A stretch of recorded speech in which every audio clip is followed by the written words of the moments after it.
News recently struck the design community that Figma blocked DJI's access to its products and services because of government sanctions. Many designers raised deep concerns since Figma is a cloud-based design collaboration tool that allows users to design UI and store the design file in the cloud. Losing access to Figma means companies may also lose a lot more than anticipated. That is a familiar design workflow, UI elements, resources, and of course, intellectual property.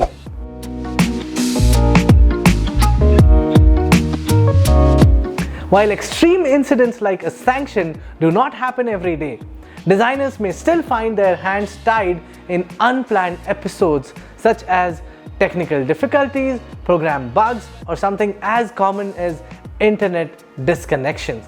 Every incident reminds us that we, the designers, should carry out our jobs in a secure, flexible, and versatile manner. Here are a few things to keep in mind.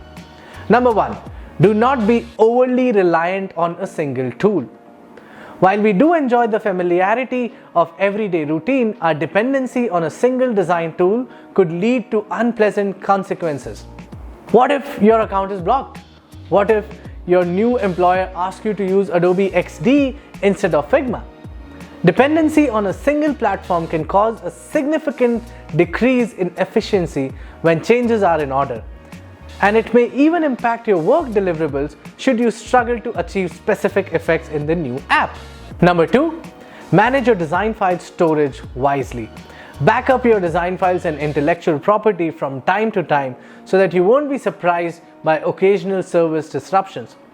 Invest in local storage devices and apps for your long-term projects and archives.